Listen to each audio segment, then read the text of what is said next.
Nananatili pong makapangyarihan ng Panginoon at kumikilos ng Panginoon dahil sa kung sino siya.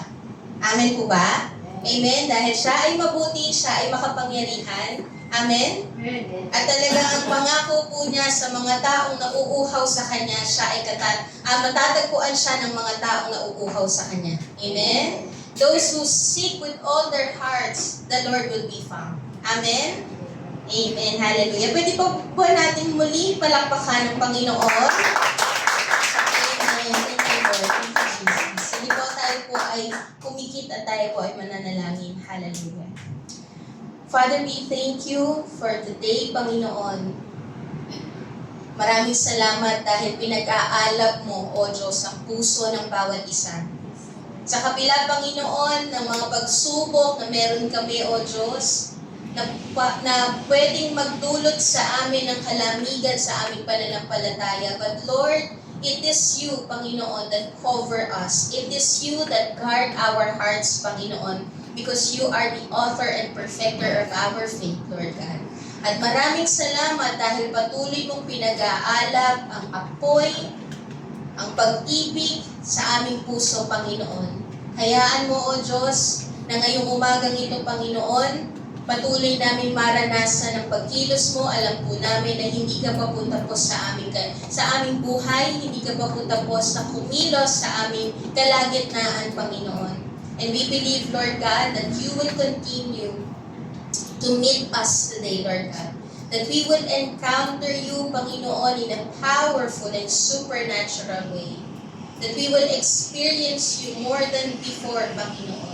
Hindi mo po bibiguin ang mga tao na uhaw sa inyo at nag-aalab na makatagpo ka, Panginoon. And you will continue to bless them today, Lord God. In Jesus' name we pray. Amen and amen.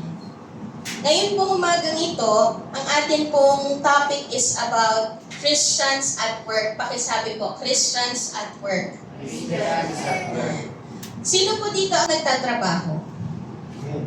Nagtatrabaho sa corporate world, pero mamaya po makikita natin that working is not only to those people who are working in the corporate world. Okay? Yun po yung i-discuss natin mamaya. But to those people po na nagtatrabaho sa corporate world, kung papansinin po natin, almost half of their day, almost half ng araw po nila, they spend it in their work. Tama po ba? Si Kuya Estoy, ilang oras po kayo sa trabaho? 12 hours. Tapos minsan sumusobra pa sa 12 hours because of OT. Diba? Yung iba naman, 9 hours sa trabaho, pero sumusobra din sa 9 hours dahil sa biyahe nila. So halos kalahati ng kanilang araw, nai-spend po nila yon sa pagtatrabaho. And kapag ka po nagtatrabaho ka, lalong-lalo na sa corporate world, nire-require ng boss natin ang full commitment natin. Tama po ba? Nire-require nila na dahil pinapasahod ka, yung kailangan nandoon yung full commitment mo. Kaya kahit may bagyo, kailangan mong maging waterproof. Tama po ba? Nakaka-bless po na yung mga nagtatrabaho ay waterproof sa kanilang trabaho, pero hopefully, waterproof din po sila kapag ka sa church. Amen? Pakita lang natin yung picture, yung pagiging waterproof ng mga empleyado po natin. Di ba? Okay lang sila kahit baha papasok kasi nire-require ng kanilang boss yung full commitment po nila. Okay lang ako, boss. Papasok pa rin ako kahit umabagyo. Kasi waterproof kami.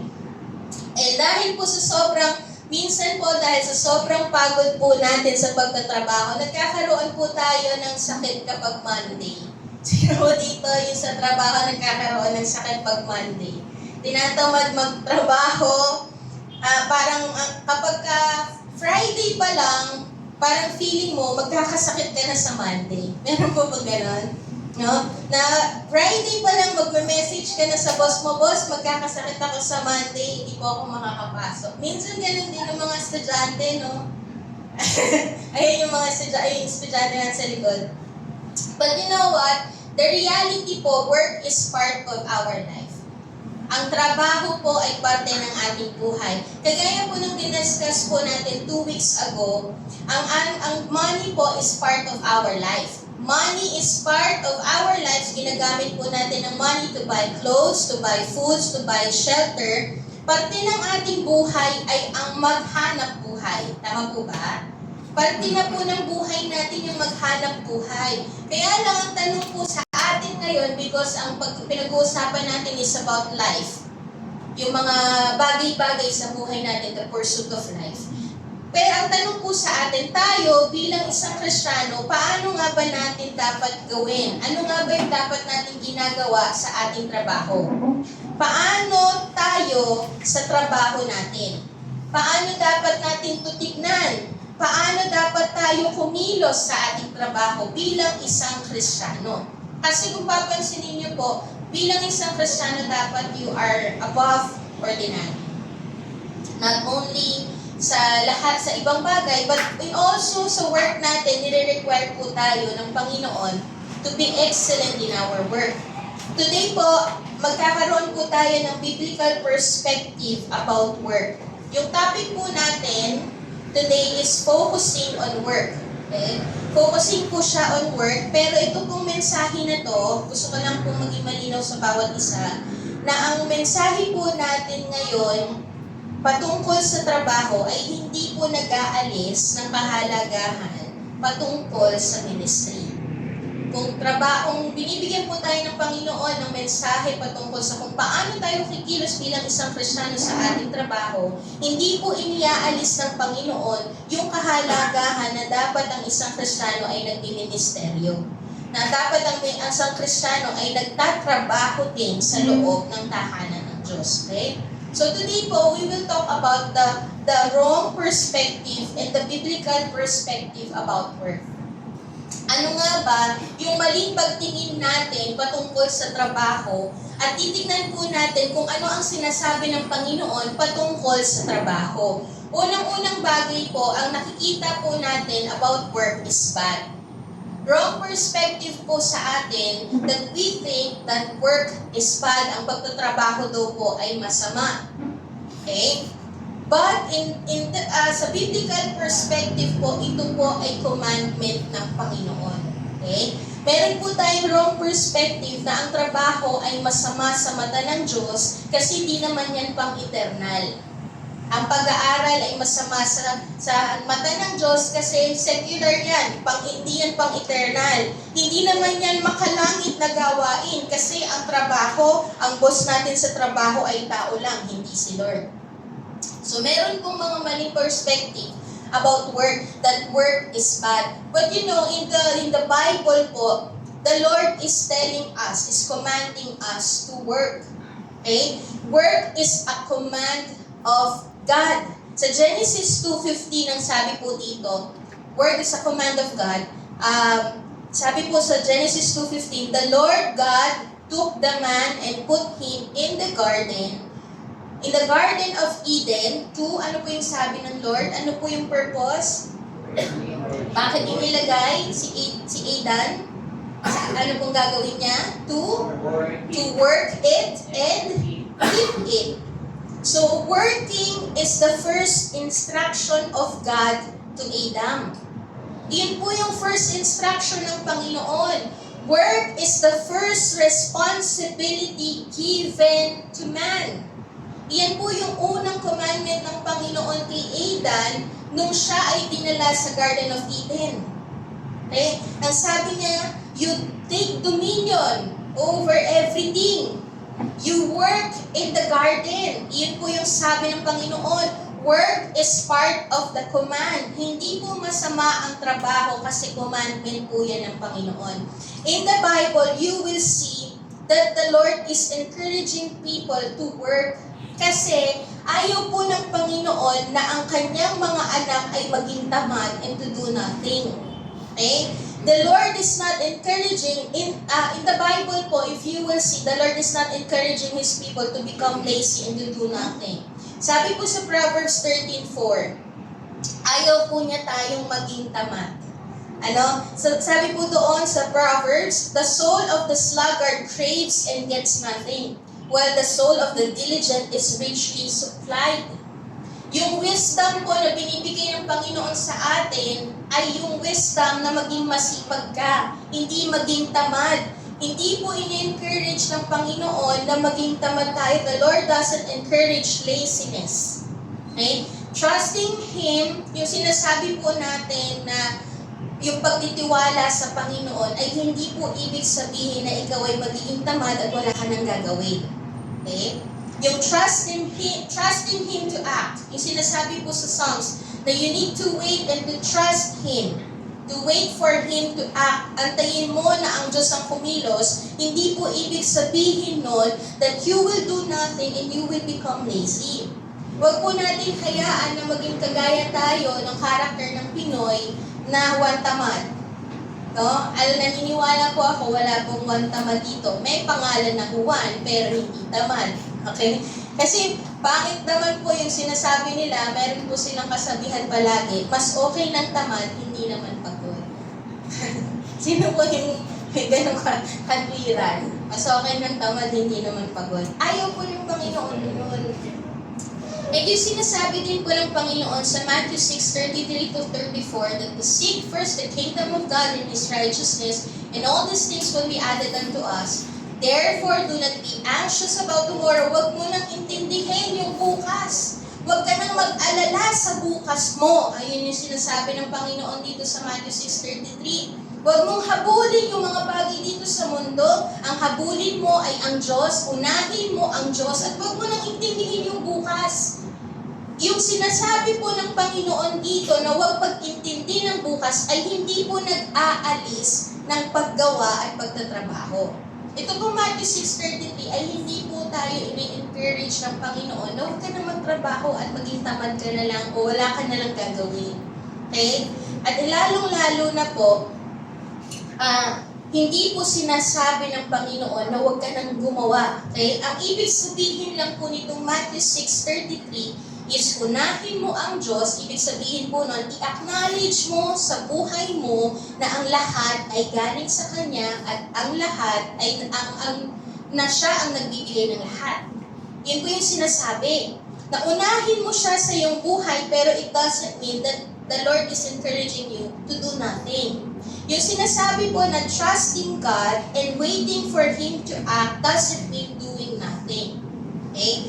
Ibig sabihin po nung trusting God and waiting for Him to act, or wag mo nang intindihin yung iyong bukas, pagkatiwalaan mo ang Panginoon, ibig sabihin po nun, aligning your work in the will and ways of God. Iaalin mo ang iyong buhay. Iaalin mo ang iyong ginagawa sa kung ano ang nais ng Panginoon.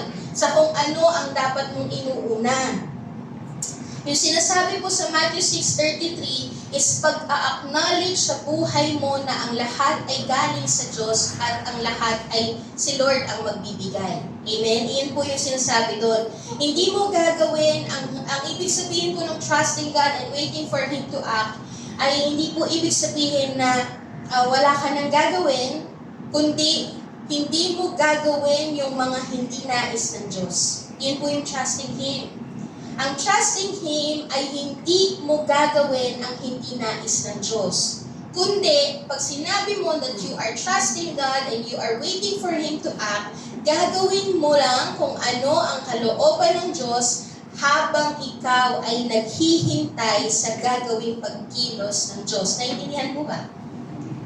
Na iaalay mo yung ginagawa mo, hindi ka tataliwa sa kalooban ng Diyos. Iaalay mo ang ginagawa mo sa kung ano ang kalooban ng Diyos habang ikaw ay naghihintay sa ginagawa ng Panginoon sa buhay mo o sa gagawin ng Panginoon sa buhay mo.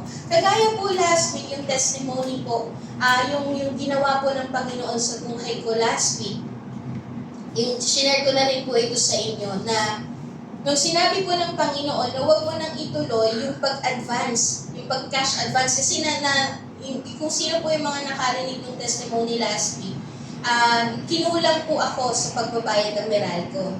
So, ang ginawa ko po, hindi ko pa rin po inalis na nagtatabi ako ng tithes. Kahit na kapag nagtabi ko ng tithes, kukulangin pa rin ako. Tinabi ko pa rin yung tithes. And then, ang nasa isip ko that time na paraan is mag-cash advance ako doon sa boss ko. Kapatid ko naman yung boss ko eh. Mag-cash advance ako doon sa kapatid ko para makabayad ako ng Meralco bill. Pero ang sabi ng Panginoon, wait ka lang. Wait ka lang, hintayin mo na ako ang gumawa kasi may gagawin ako bukas. Yung sinasabi po ng Panginoon na trusting Him and waiting for Him to act because He will do something great tomorrow, it doesn't mean po na hindi na ako kumilos. It doesn't mean po na wala na akong ginawa. Kasi habang sinabi po ng Panginoon yon na wait lang, huwag mong gawin yung kaparaan mo, hayaan mo na ako ang kumilos. Nung sinabi po ng Panginoon yon, ang ginawa ko pa rin po ay nagpatuloy pa rin ako magtrabaho.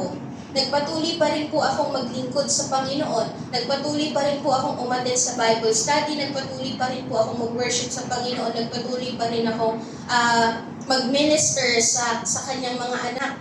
Yun po yung nangyari. Okay? I still continue to serve God. I still continue to worship Him. I still continue to minister to God's people. Hindi po ibig sabihin na trusting Him and waiting for Him to act na wait ka lang. Ano ibig sabihin nun is inaalay mo ang iyong ginagawa sa kung ano ang nais ng Panginoon. Amen po ba? Trusting God and waiting for Him to act doesn't mean doing nothing. It means aligning your work in the will and ways of God. Yun po yung sinasabi ng Panginoon. Nagkakaroon din po tayo ng maling thinking na work is bad. Ang trabaho daw po ay masama kasi ito ay resulta ng kasalanan. Yun po yung ibang thinking ng tao na masama ang trabaho kasi resulta ito ng kasalanan. But if you will see, yung binasa po natin sa Genesis 2:15, ibalik po natin yung verse na yun. Sa Genesis 2:15, nung iniutos po ng Panginoon kay Adam na siya ay magtrabaho sa loob ng Garden of Eden, ito po ay utos ng Panginoon bago pa magkasala ang tao. Okay? So, ang working po, ang trabaho po ay hindi resulta ng kasalanan. Work is not the result of sin. But the result of sin makes work a non-stop and extremely hard work. Hindi po dahil nagkasala ang tao kaya pinagtrabaho siya ng Diyos. Bago pa siya magkasala, pinagtatrabaho na siya ng Diyos. Ang nangyari lang po nung nagkasala po si Adan, doon po naging mahirap ang trabaho. Doon naging curse ang trabaho. Doon po naging parang extremely yung extremely hard yung work ay naging non-stop yung trabaho. Na ang sabi po ng Panginoon sa Genesis 3:17-19 dahil sila ay nagkasala na, ang sabi po ng Panginoon doon, and to Adam He said, because you have listened to the voice of your wife and have eaten of the tree from which I commanded you not to eat, cursed is the ground because of you. Naging curse po yung ginagawa na nila dahil sa kasalanan. Sabi po doon, true toil you will eat of it all the days of your life. Naging ang trabaho ay non-stop, tuloy-tuloy, walang tigil. Naging vanity ang work because of sin.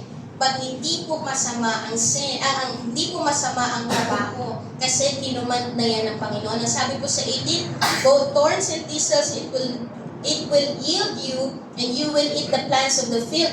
By the sweat of your brow, you will eat your bread. Paghihirapan mo ang kakainin mo. Kaya nahihirapan tayo sa pagtatrabaho. Because of the sin. The curse caused by sin of man make the work harder.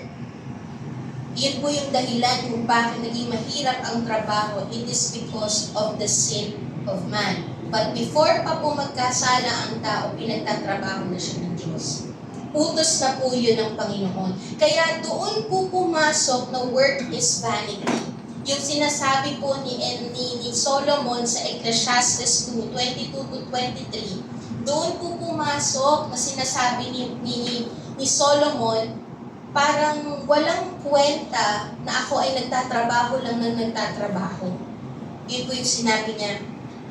What has a man from all the toil and striving of heart with which he toils beneath the sun? For all his days are full of sorrow, and his work is vexation. Even in the night his heart does not rest. This also is vanity. Sabi po sa Tagalog, kaya ano ang makukuha ng tao sa lahat ng pagsusumikap niya rito sa mundo? Ano bang makukuha ng tao sa pagtatrabaho niya? Trabaho siya ng trabaho pero parang walang nagiging bunga ang trabaho. Kung magkaroon man ng bunga, hindi rin naman naglalas. Ano pa ang silbi ng pagtatrabaho? Iyon yung sinasabi ni Solomon. Lahat ng pinagsumikapan niya sa buong buhay niya ay makapagpapasama lang ng kanyang kalooban. Yung lahat ng pagpapagal niya ay parang magiging kapigatan lang, kapaguran lang, kaya kahit sa gabi ay hindi siya makatulog, wala rin itong kabuluhan. This is the reality of work. That because of sin, naging mahirap ang pagtatrabaho. Because of sin, naging vanity ang pagtatrabaho. Because of sin, work becomes vanity. But again, work is not bad. Okay? It is a command of God for His people to work. Pakisabi po sa katabi, work, work, work. Okay? Work is not bad. God commanded His people to work. But ito po, work becomes bad. Work becomes a sin when you make it your life and the source of your life. Nagiging masama ang trabaho kapag ginawa mo na yung buhay mo. Nagiging masama ang trabaho kapag iyan na ang source ng buhay mo, kapag binuhos mo na ang buong buhay mo sa trabaho mo na parang buhay mo na ang trabaho. Diyan po nagiging masama. Kapag parang ang buhay mo na ay trabaho, diyan na nabubuhos ang iyong oras, diyan na nabubuhos ang iyong buhay, na kahit na ang trabaho po ay command ng Diyos, huwag po nating hayaan na because of work, mawawalan tayo ng oras sa Diyos na nagbigay ng trabaho natin. Amen po ba? Even though work is a command of God, studies is a command of God, pag-aaral ay pagtatrabaho din, nagtatrabaho ka, nagpapagal ka, nag-exert ka ng effort. Kahit na ang trabaho po ay command ng Diyos, huwag pa rin po nating hayaan na because of work, mawawalan tayo ng oras sa Diyos na nagbigay ng trabaho natin. Amen po ba? Because work is a tool. Again, kagaya ng money. Money is a tool, but that is not your God. Money ay bahagi ng pagpapala ng Diyos, pero hindi Diyos. Ganon din sa trabaho. Work is a tool, not your God. Work becomes bad when it becomes a rival to your time with God. Nagiging masama ang trabaho kapag nagiging karibal na yan ng Diyos sa buhay mo. Amen? Hindi nagiging tama ang trabaho kung nagiging karibal na yan ng Diyos sa attention mo kasi trabaho na lang tayo ng trabaho. Okay? Tandaan po natin that work is a command of God, so is rest. Kung kinuman po ng Panginoon na magtrabaho tayo, kinuman din po ng Panginoon na magpahinga ka. Hindi po nais ng Panginoon na dahil kinuman niya ang trabaho, ay trabaho ka na lang ng trabaho. May isa pa rin po siyang kinuman sa atin at yun po ay kapahingahan. If work is a command of God, so is rest. Okay? When we rest, ang sinasabi po ng Panginoon, hindi po na when we rest, when the Lord commanded us to rest, ang sinasabi po ng Diyos ay, hindi mo inilalaan ang iyong buhay sa trabaho lang. Okay? Dapat may panahon ka rin na inilalaan para sa Diyos. Yun po yung sinasabi na kapahingahan. Kasi kapag po tayo ay nagpapahinga, when we rest, it doesn't mean na nagpapahinga lang tayo physically o sa katawan lang natin at wala tayong ginagawa. When you rest, kagaya po yung sinasabi ko po sa inyo ng mga nakaraang pang sa Bible study, that when you rest on the Sabbath day, it means that our lives are meant to enjoy God. Okay? Na kapag kung kinumand ng Panginoon ang trabaho, hindi po tayo nakalaan lang para sa trabaho. Kasi inuutos din po ng Panginoon, command ng Panginoon na magpahinga ka, kasi when you are resting on the Sabbath day, when you are resting on the Sabbath day, it means na ang buhay mo ay hindi lang nakalaan sa trabaho, kundi nakalaan din to enjoy the Lord. Amen po ba? Now when you honor Sabbath day, ito po ay pagpapahayag that God is our God and we are His people.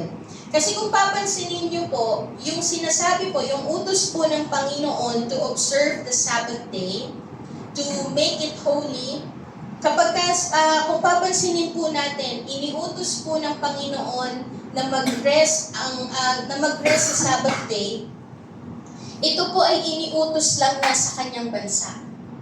Ito po ay iniutos lang niya sa bansang Israel. Hindi po niya ito iniutos sa ibang bansa. Okay? Sa ibang nation. Iniutos lang po niya ito sa kanyang bansa. Kasi when they observe Sabbath day, when they make it holy, Sabbath day, when they make it holy, it is a proclamation that we are set apart for Him. Na iba ka. Ang bansang Israel lang po ang nag-observe ng Sabbath day. Ang bansang Israel lang po ang gumagawa ng resting on the Sabbath day.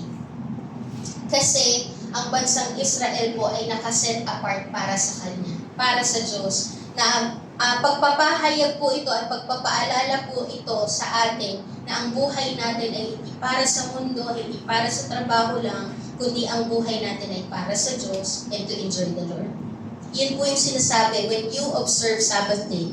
When you observe Sabbath day, when you make Sabbath day holy, it is a proclamation that we are not of this world, hindi tayo para sa trabaho natin, kundi tayo ay para kay Lord. Kung titingnan po natin sa Exodus 28:10, Exodus 28:10, ang sabi po dito, remember the Sabbath day to keep it holy. 6 days you shall labor and do all your work, but the 7th day is the Sabbath to the Lord your God. On it you shall not do any work, you or your son or your daughter, your male servant or your female servant or your livestock, or the sojourner who is within your gates. So iniutos po ito ng Panginoon sa kanyang bansa na i-observe nyo yung Sabbath day. 6 na araw kayo ay magtatrabaho, pero sa ika-7 araw kayo ay mamamahinga. At lahat ng kasamahan po natin sa atin daw pong sinasakupan, parte po sila. Kung tayo po ay head bilang isang Kristiyano, tayo yung nagiging head doon sa family natin, we will encourage all the people inside our home to observe Sabbath day. We will encourage all of the people inside our home na mag-rest sa Sabbath day. Okay? Kasi God designed the work, so is rest. Tandaan po natin na kung dinesign ng Panginoon ang trabaho, dinesign din ng Panginoon ang pagpapahinga. Kung gift ng Panginoon at blessing ng Panginoon sa atin ang trabaho, gift din ng Diyos sa atin ang pamamahinga. Amen po ba? Rest is part of the command of God. Kasi iyon din po yung ginawa ng Diyos. Amen? Iyon din po yung ginawa ng Diyos nung siya po ay nag-create. When He created heaven and earth. Sa Genesis 2:2-3, ano po yung ginawa ng Panginoon nung pagkatapos po niyang likhain ang mundo? Likhain ang langit at lupa. Sabi po dito, on the 7th day, God finished His work that He had done, and He rested on the 7th day from all His work that He had done. So God blessed. Ano po yung sabi doon? God blessed the 7th day and made it holy, because on it God rested from all His work that He had done in creation. He rested. Even the Lord rested. Okay? After the work has done, He rested on the 7th day. Not because He was tired. Not because natulog siya. Okay? Yung pamamahinga po ng Panginoon, kung bakit po siya namahinga sa seventh day, because His work was complete. Kasi tinapos niya ang kanyang trabaho doon sa creation. He rested not because He is tired, but He wants to enjoy what He created. Kung papansinin po natin yung word na blessed na to, na-discuss na po natin to nitong mga nakaraang linggo, yung word na blessed po dito, it means from the Hebrew word barak. Okay? From the Hebrew word barak means praising and admiration.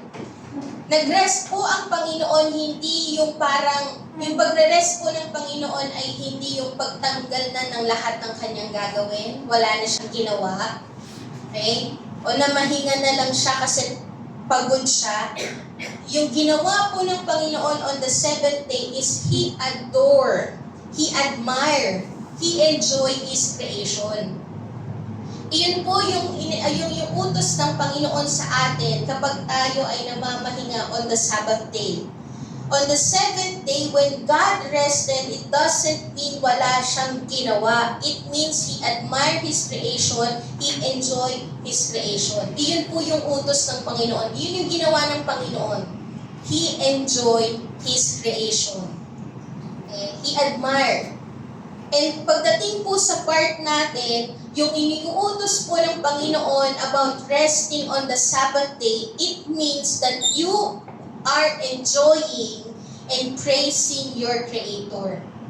When the Lord rested on the Sabbath day, He is enjoying His creation. But in our part, when we rest on the Sabbath day, we are enjoying our Creator. Iyan po yung ginagawa po natin. Kaya ini-encourage po tayo ng Panginoon, and it is a command for us to rest because the Lord wants us to have time to enjoy Him. Na hindi ka matutok lang sa mga bagay dito sa mundo, hindi ka matutok lang sa trabaho mo, kundi matutok ka rin sa pag-enjoy sa Creator mo. And to continue to acknowledge that everything belongs to Him. Okay? Na ang lahat ng bagay ay galing sa Kanya, at ang lahat ng meron ka ay galing sa Kanya. Resting on the Sabbath day is a joyous celebration of what He has done in our lives. Iyan po ang dahilan kung bakit gusto ng Panginoon to rest on the Sabbath day. For you to enjoy your creation and for you to celebrate what He has done in your life. Amen po ba? Amen? Amen. Amen? So, let's continue to observe. Work is not bad. It is a command of the Lord.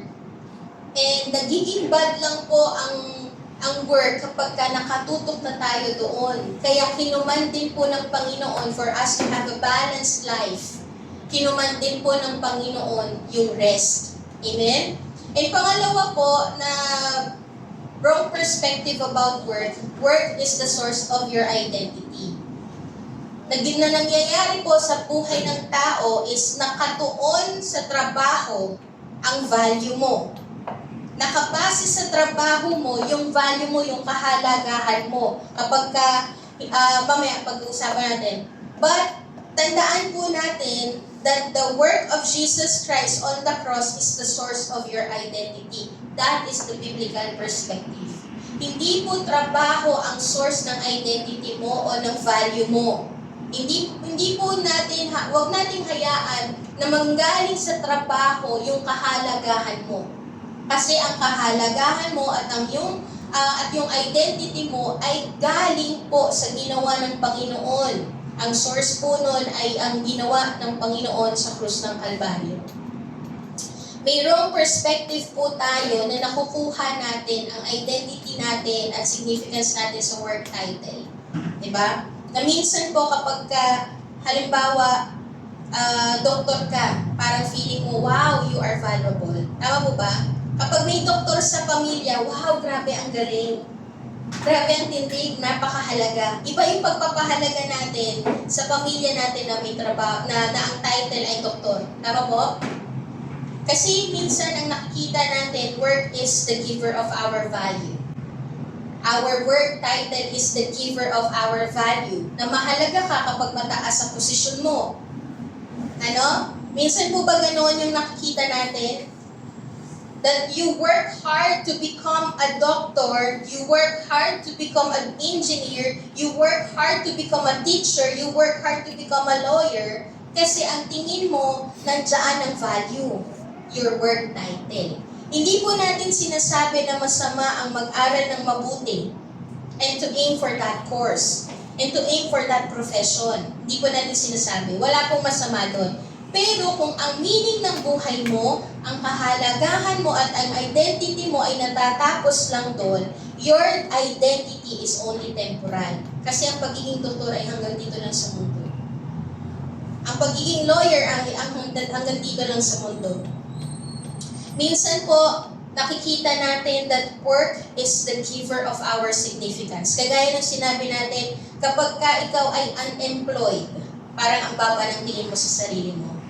Pero kapag ka ang mga nakabase sa kung paano natin itrato ang tao doon sa work title niya. Tama po ba? Na kapag ka janitor, hindi natin hinapahalagahan. Pero kapag CEO, grabe ang pagyuko natin. No? Tama po ba? Kasi nakabase sa work title yung value ng tao. Iyon po yung maling perspective natin. Okay? Iyon yung maling perspective natin na minsan kapag may mga sinasabi na housewife lang ako. Diba? Ang baba ng tingin natin sa mga housewife. Minsan nilalang lang natin sila. Full-time mom lang ako. Diba? Na sometimes, yung identity natin, yung kahalagahan natin ay nakabase sa work title. Kapag wala kang higher work title, hindi mataas ang value mo. Pagka mababa ang pag wala kang work title, kung sino-sino ka na lang. Diba? Doon nagkakaroon ng maling perspective. Nagiging mali ang tingin natin sa sarili natin kapag mababa o wala tayong higher working title. Kasi ito po yung wrong perspective natin. May wrong perspective tayo about work na people who have salary are those who work. Na ang nagtatrabaho lang po ay yung mga sumasahod. Masasabi natin na sila lang ang nagtatrabaho kapag sumasahod sila. Pero tandaan natin that all of work, all that we do is work. Amen? Lahat ng ginagawa natin ay trabaho po yan. Mapa-housewife ka, mapa-student ka, mapa-volunteer ka, walang sahod pero nagtatrabaho ka, you are in a non-government organization, but all of those things are work. Amen po ba? Pakisabi po, hindi ka nanay lang. Okay? Huwag po nating isipin na ang baba ng tingin natin sa mga taong walang sahod. Tapos, kapag mataas ang sahod, ang taas ng value nila.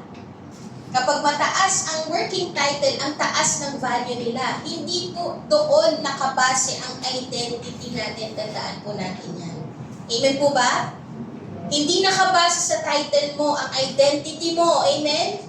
Hindi po nakabase sa working title mo ang identity mo. So, do not find your identity in your work. Naintindihan po?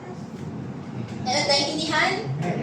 Meron ka mang mataas na working title, o wala ka mang working title in the eyes of the Lord, o in the eyes of the world, but your identity and your significance is not based on that. Hindi sa title mo. Work is not the giver of our significance. Tandaan po natin that our identity is in Christ. Amen po ba? Not in your work title, but your identity is in Christ. So you need to put your identity in the work of Jesus Christ on the cross. Your work is not the giver of your significance. The work of Jesus on the cross is the giver of your identity. Okay? Hindi mo makukuha ang identity mo sa trabaho. Yung ginawa ni Kristo sa krus ng Kalbaryo ang nagbigay ng identity mo. Sabi po sa John 1:12, naintindihan po ba? Sabi po sa John 1:12, but to all who did receive Him, who believe in His name, He gave the right to, ano po sabi doon? To become children of God. Yung pagiging doktor po natin, o pagiging meron tayong posisyon, professional na posisyon sa mundo, yung mga bagay po na yan, hanggang dito lang yan sa mundo. Yung pagiging teacher natin, yung pagiging lawyer natin, yung pagiging engineer natin, hanggang dito lang yan sa mundo. Natatapos lahat yan. Pero ang pagiging anak ng Diyos ay pang-eternal. Amen po ba? Kaya hindi nakabase ang title mo o hindi nakabase ang kahalagahan mo sa trabaho mo. Nakabase ang kahalagahan mo sa ginawa ni Kristo sa krus ng Kalbaryo. Amen po ba? Namatay siya para sa iyo, ganun tayo kahalaga. Amen? Hindi nakabase ang iyong identity sa trabaho mo. Ang identity mo ay pagiging anak ng Diyos.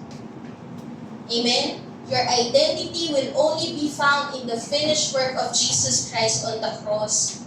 Kasi hanggang langit, tangan mo ang identity mo of being a child of God. Amen? Yung pagiging pastor, hanggang dito lang yun. Pero hanggang langit, tangan ko na ako ay anak ng Diyos. Hindi nawawala yon. Amen po ba? Amen? Hindi nawawala na ikaw ay anak ng Diyos. Yung pagiging anak ng Diyos ay pang-eternal. Amen? So habang ikaw ay nandito sa mundo, yes, ikaw po ay nagtatrabaho, ginagampanan natin ang tungkulin natin bilang mga professionals, bilang nanay, bilang volunteers, bilang empleyado, pero wag po nating kakaligtaan na mahalaga ang identity mo bilang isang anak ng Diyos. Amen? Amen po ba? Ang mas pinakamahalagang identity ay ang pagiging anak ng Diyos. Amen? Pakisabi sa katabi, anak ka ba ng Diyos? Pakitanong po sa katabi, kung anak tayo ng Diyos. So kung anak tayo ng Diyos, napakahalaga ng identity. At yung identity na yan ay pang-eternal. Okay? Amen po ba? So hindi po nakabase sa work natin o sa working title natin yung identity natin, yung kahalagahan natin. But your identity and your significance, your value is based on what Jesus Christ has done on the cross. Amen po ba? You are a child of God. Pakisabi po ulit sa katabi, you are a child of God. Pangatlo po is work is your purpose.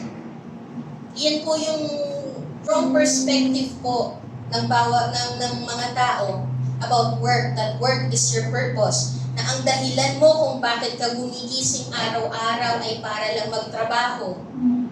Okay? Ganun nga po ba? Ganun po ba na kaya ka gumigising araw-araw ay para lang magtrabaho? Remember that that is not your purpose.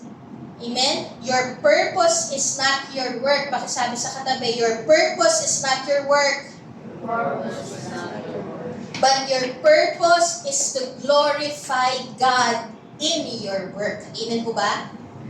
Hindi po trabaho ang purpose mo na gumigising ka araw-araw para magtrabaho. Ang purpose mo is to glorify God in your work. Amen? Nagigising ka sa umaga, magtatrabaho ka kasi gusto mong mabigyan ng kalwalhatian ng Panginoon. Amen? Amen?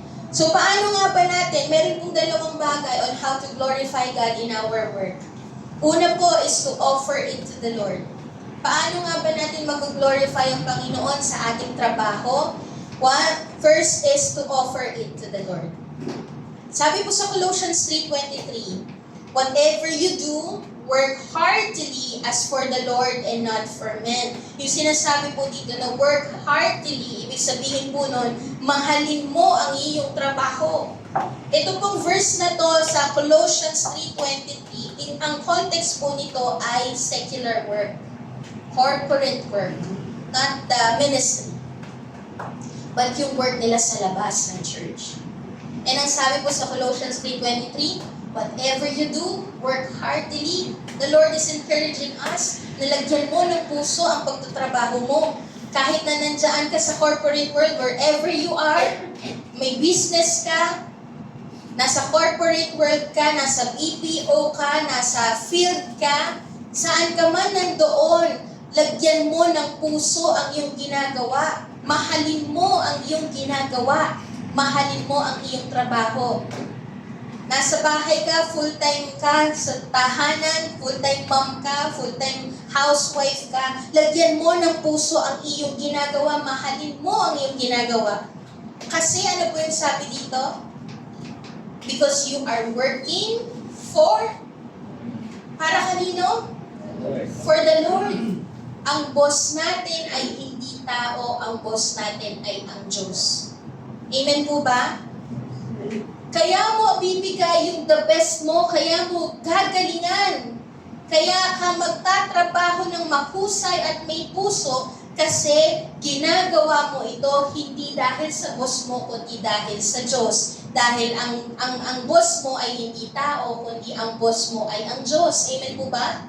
Amen. Dahil si Lord ang audience mo, may nakakakita man o wala.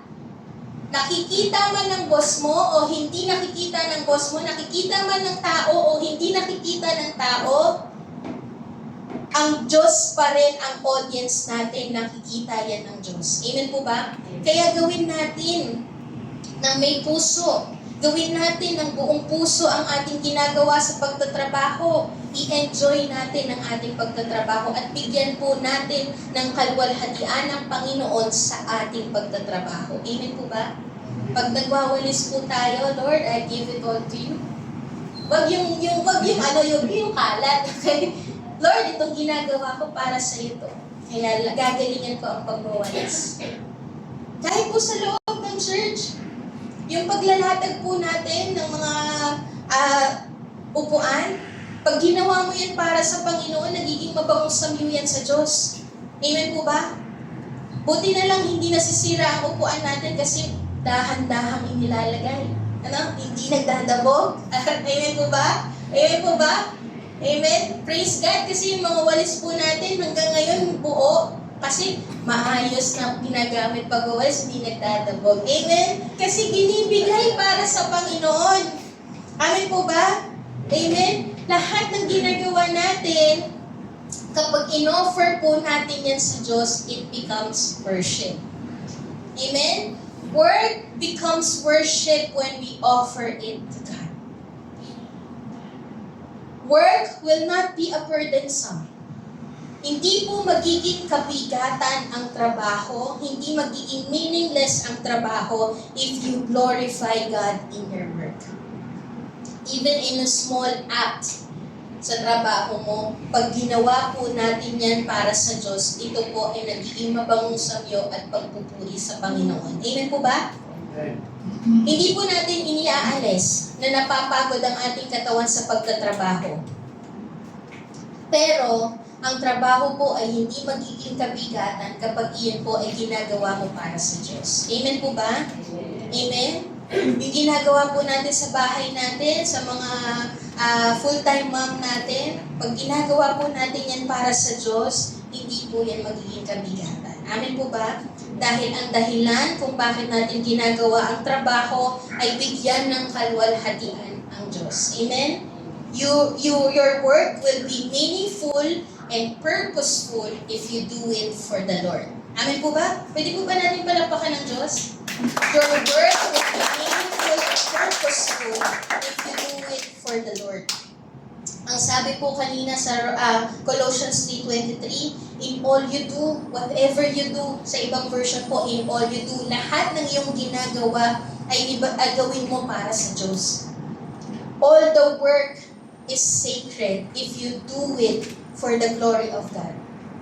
Kahit nasabihin po natin na ang trabaho ay sa secular, hindi man siya sa loob ng church, ikaw ay nagtatrabaho sa labas, ikaw ay nasa tahanan mo, nagtatrabaho ka sa office, lahat ng yan ay nagiging sacred, lahat ng yan ay nagiging set apart sa Panginoon, or nagiging kalugod-lugod sa Panginoon kapag ginagawa po natin yan para sa Kanya.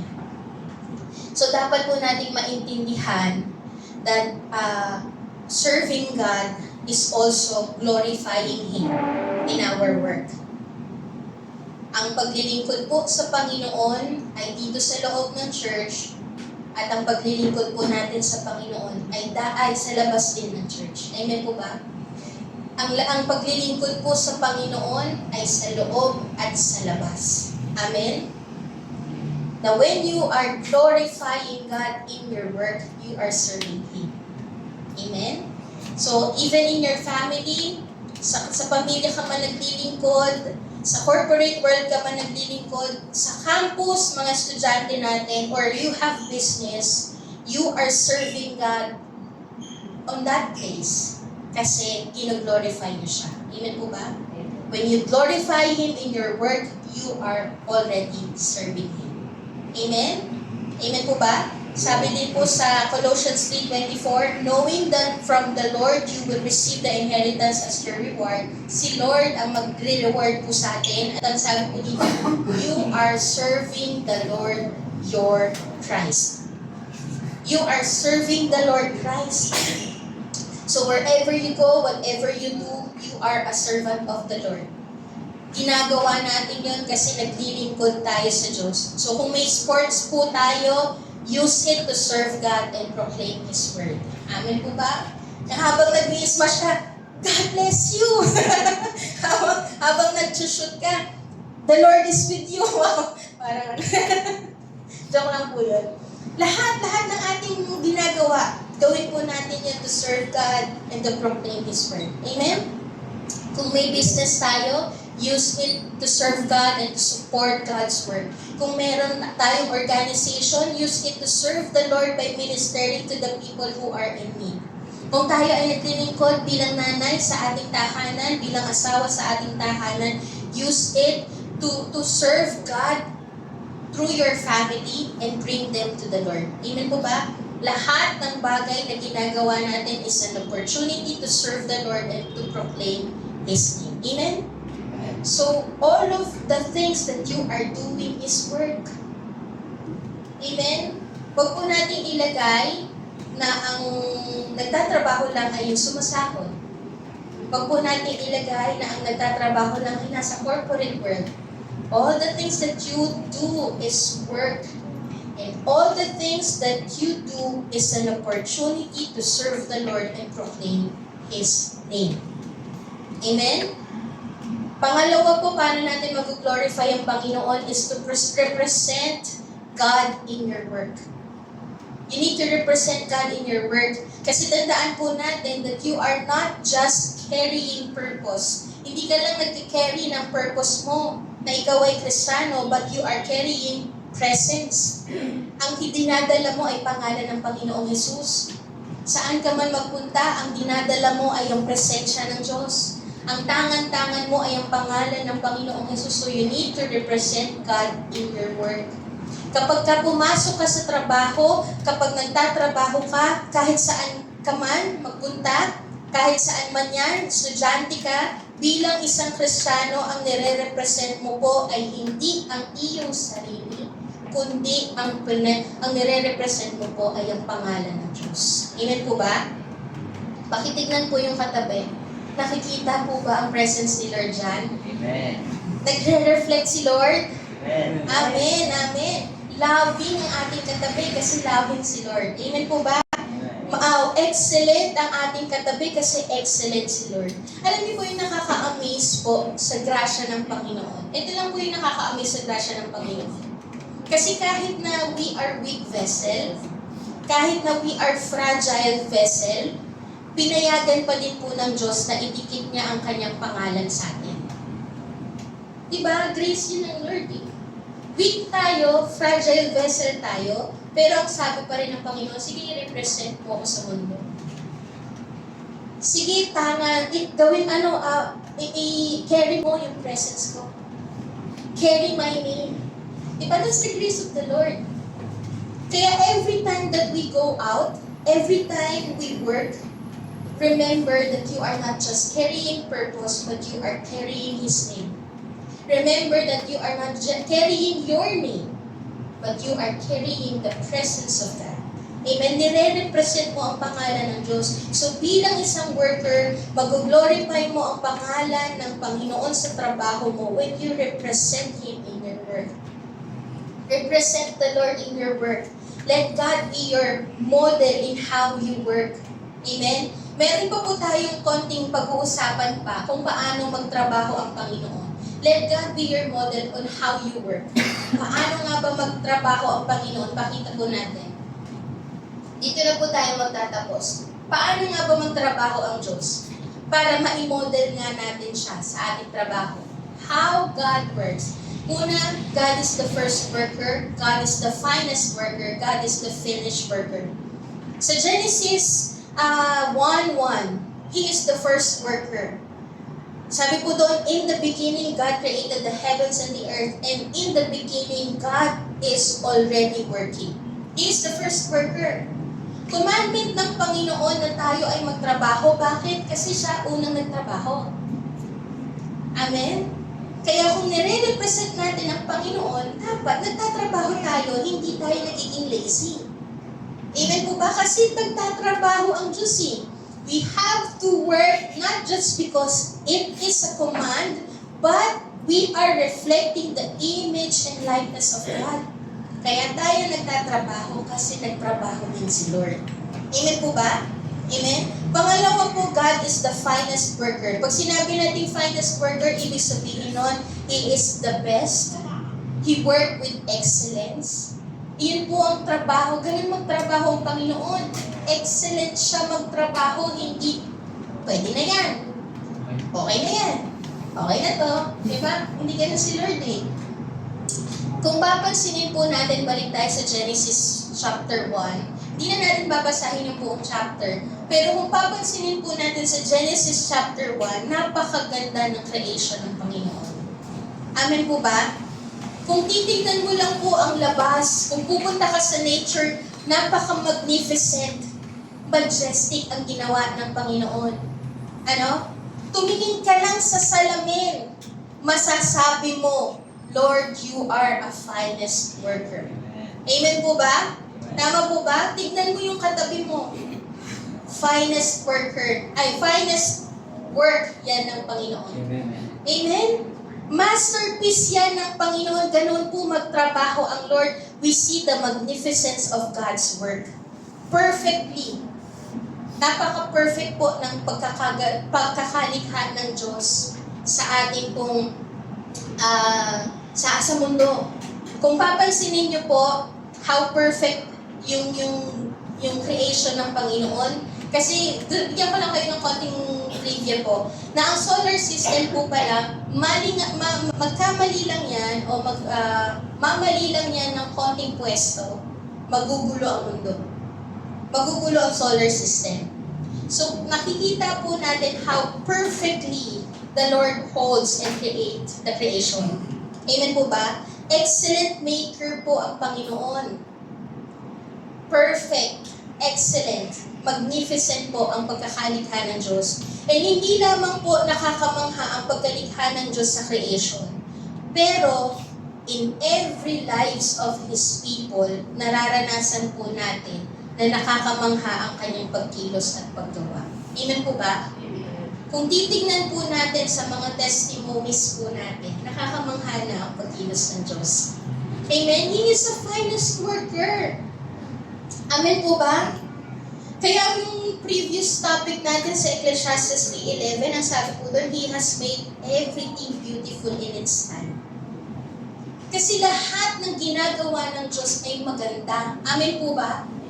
Lahat ng ginagawa ng Diyos ay kamangha-mangha. Hindi lang po sa creation, sa nature, pero sa individual. Sa bawat personal na buhay po natin, nakakaranas po tayo ng kamangha-manghang pagkilos ng Diyos. Amen? Kaya wag po natin bilang isang Kristiyano, kung gusto natin i-represent ang Panginoon sa ating trabaho so that we may glorify Him, wag po tayong, pwede na yan. Okay na to. Yung hindi natin binibigay yung best natin. Amen po ba? Pwedeng expression, oo. Pero I am praying na lahat ng ating ginagawa will have excellence. Amen po ba? We are created in the image and likeness of God, and we are reflecting God in all that we do. So if God is an excellent God, we must also work with excellence. Amen po ba? Gawin natin yung the best. Huwag nating hayaan na ang paglilingkod na ginagawa natin ay tingi-tingi, hindi the best, kulang. Hindi po pwede na. When you are serving for the Lord, dapat the best, dapat excellent because we have an excellent God. Amen po ba? Dapat todo. Amen po ba? No reservation when it comes to serving the Lord. Amen? Because He is the finest worker. Amen po ba? Excellent ang Panginoon. So we must reflect God in how we work. Who God is must reflect on how we work. Amen? Amen. Pangatlo po, God is the finished worker. He is the finished worker. So Philippians 1:6, He who began a good work in you will make it to completion. Sa umpisa pa lang, sa Genesis 1:1 pa lang po, kumikilos na ang Diyos. At magpasa hanggang ngayon, kumikilos ang Diyos. At ang pangako po niya, tatapusin niya ang kanyang inumpisahan. Amen po ba? He who began a good work in you will make it to completion. God is the finished worker. When the Lord began to work the creation, up until today, He is working to sustain it. Siya ang lumikha ng creation, hanggang ngayon, sinusustain niya yung creation. Amen? If the Lord is still working to sustain the creation, hindi din po humihinto ng pagkilos ng Diyos sa buhay natin. Amen po ba? Kung sinasabi ng Panginoon na noon pa lang kumikilos na ako, magpasa hanggang ngayon kumikilos ako, then sinasabi ng Panginoon, hindi ako humihinto na kumilos sa buhay mo. Amen po ba? Hindi humihinto ang pagkilos ng Diyos sa buhay natin. Amen? Amen po ba? Amen. Naniniwala po ba tayo na hindi humihinto kumilos ang Diyos sa buhay natin? Up until today, He is working in your life. Amen po ba?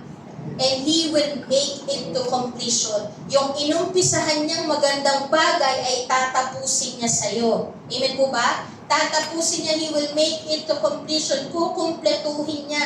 Hindi ka po niya iniiwang kulang-kulang. Amen po ba? Hindi po nagtrabaho ang Panginoon at iniiwan niyang kulang-kulang. He finished the work. And He, until today, if the Lord is still working, then He is not finished yet with you. Amen po ba? Kung hanggang ngayon kumikilos ang Panginoon, then ibig sabihin nun, hindi pa siya tapos na kumilos. Amen po ba?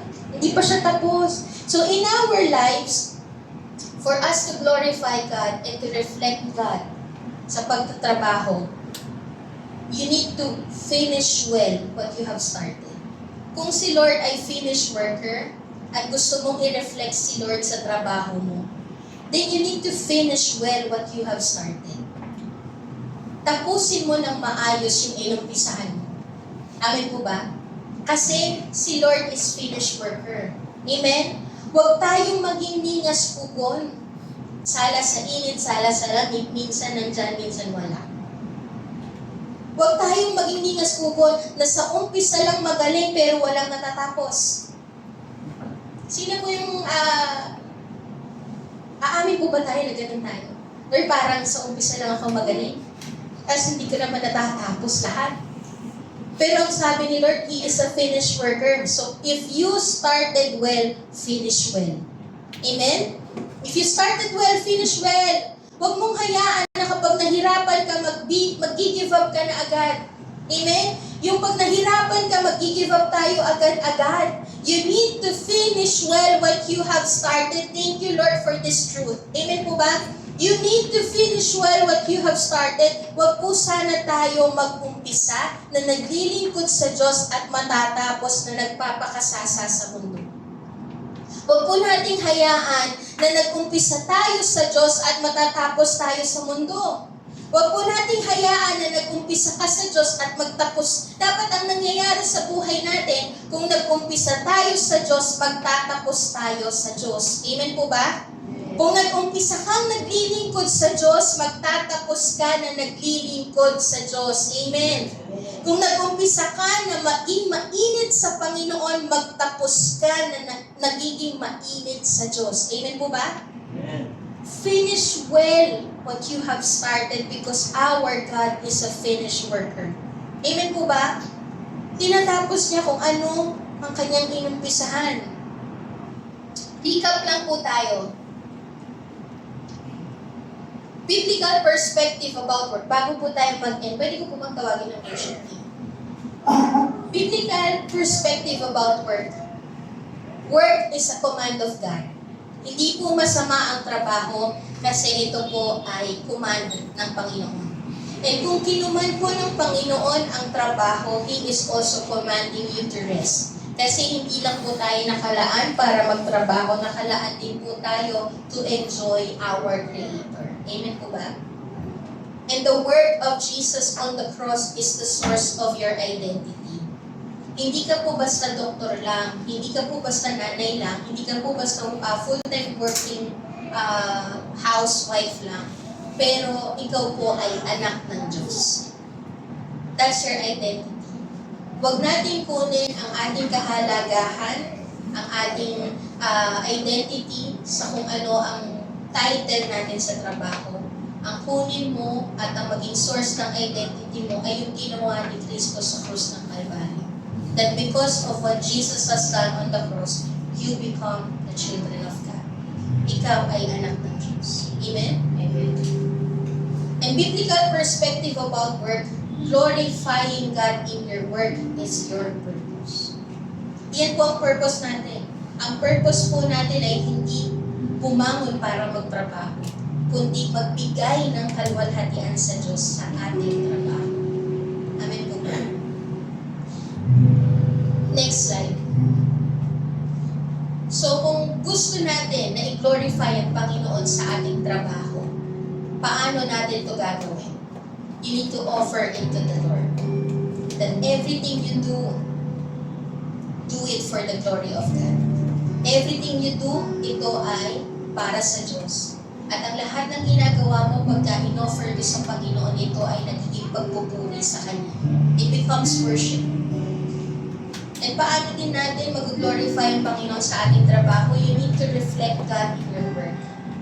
That if God is our model in working, dapat ganun din tayo magtrabaho. He is the first worker. He is the finest worker. Na the best ang ginagawa ng Panginoon, magnificent ang ginagawa ng Panginoon, excellent ang ating Diyos. So we need to also be excellent in our work. He is the finished worker. If you started well, then finish well. Kung nag-umpisa tayo naglilingkod sa Diyos, tapusin natin na naglilingkod tayo sa Diyos. Kung nag-umpisa tayo na nagiging mainit sa Panginoon, tapusin natin na tayo ay nagiging mainit sa Panginoon. Amen po ba? Because just like Jesus, sabi po ng Panginoon sa John 5:17, but Jesus answered to them, my Father is working until now, and I am working. Up until today, the Lord is working. God is always at work. Kaya wag po natin ilagay sa ating isip na parang hindi kumikilos ang Diyos. No. Ilan ang pangako niya sa kanyang mga anak hanggang ngayon siya ay kumikilos. Hindi po siya humihinto kumilos sa buhay natin. Kasi kung titignan nga natin, hindi inayawan ng Diyos ang krus. Yung pinakamahirap na mararanasan ng Panginoong Jesus, hindi niya inayawan yung pagkilos pa kaya na sa buhay. Amen? Kahit mahirap ang mararanasan ng Panginoong Jesus sa krus ng Kalbaryo, hindi po siya umayaw at huminto. Jesus finished His work on the cross and worked hard for our salvation so that it will be free for us. Trinabaho po niya ng matindi. Tinapos niya yung kanyang trabaho sa krus ng Kalbaryo para maging libre ang ating kaligtasan.